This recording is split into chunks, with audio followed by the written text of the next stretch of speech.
Guys, I notice say English dey sweet for this season. Make we kukuma carry broken follow body. If I go fit add am vernacular, guys, I go fit do. At least make people as in dey support wetin we dey do here. So na broken we dey this season because season dey change. As they come like am for broken, make we just dey carry the broken bottle follow body. Guys, this afternoon, if you never chop, you still dey think wetin you go fit cook. You never find the one. This one na for you. Some people no know say no be all the time you go dey use stew dey chop your rice. Because Sunday medicine, e no dey too good.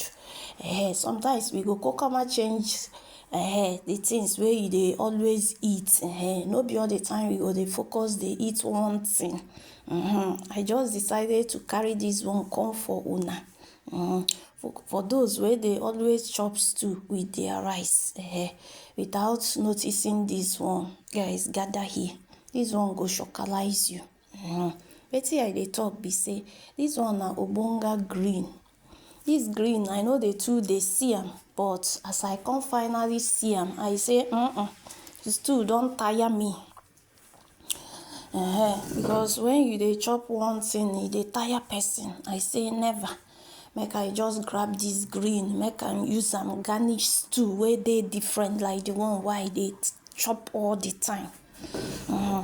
As I come carry this green come, guys, I say I go turn am to stew, but no be that kind tomato stew I dey cook. I say this one must be different because na vegetable stuff.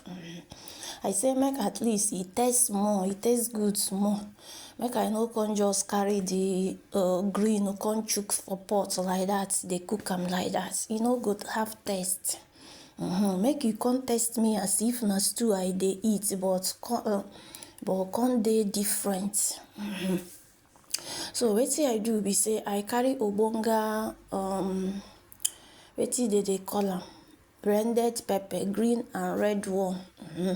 Come blend, make e come look as if na tomato be that. So when I come finish, I notice say if I just put only this thing, e no go sweet me. I wan make this thing taste different. It tastes a little bit the same like a stew, but come taste another, as in taste differently, like another different thing as well. So wetin I do be say I come carry wetin dey call thorn and sardine, come chook am. As I chook am, they say, this one go be my fish. No be stew I dey cook, but this one go sweet pass the stew. So immediately I add am this one, guys, the taste come dey totori. E come dey change the taste. E come dey change the taste. I say no. E no go end there. I carry little maggi chook am. This one no be star maggi o. E no be chicken, wetin dey call am. This maggi different, na liquid. This one no dey taste like tomorrow no dey, mba. This one dey taste minor. So I carry am chook am because as I dey cook this green, I no wan make e dey taste maggi. So as I come finish, I say, I don get everything now. Na wetin remain here na salt. We no need too much ingredients here because wetin we dey cook here na ogbonga green vegetable. So I can say no. I never add everything finish. E get one thing wey you go add for your, I dey add for my stew wey dey make my stew taste different. As in this one no be stew, but I wan still add am here, make e make my green vegetable now come taste like stew. I come ask myself, wetin be that? Before I do that, I don add salt to it. Come carry ogbonga thyme and the curry powdered one, come add.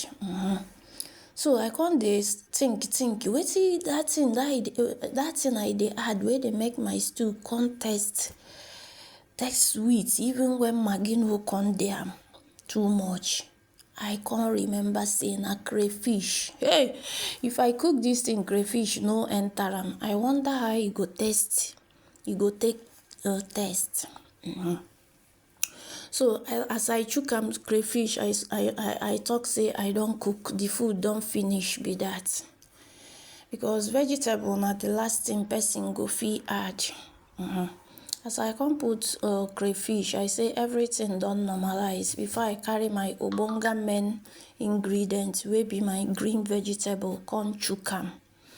Another thing wey I come add here wey go totori person, and if you dey hear the scent here, as in e go dey nod your head like this, na scent leaf. Some people don't know say scent leaf na medicinal, but when you no come overcook am, once you carry am put for pot, take am down. So na this how I take finish cooking this my vegetable stew. Guys, if you never try this as I dey talk now, make you rush. Even if na pumpkin you see, even if na green you see, even if na epina you see, any of them you see, grab am. Guys, use am cook different stew. Make you know the base for tomato stew all the time. Guys, this one go better your body, e go nourish your body, e go build your body. Guys, we no be doctor here, we no dey make a health claim, but eating vegetable, if you never better you, e don better me. Na out of experience we dey go with. So when I finish am, wetin I come use as in tantalizer am na my rice, ogbonge rice. When I dey eat rice, I no go dey feel say na starch I dey eat.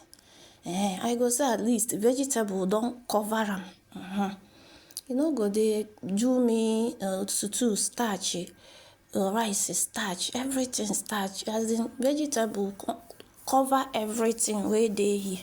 So as I come finish, I carry couscous join am. Guys, na so I take finish am, and the thing is sweet like tomorrow no dey. Guys, try am and thank me later. Bye bye.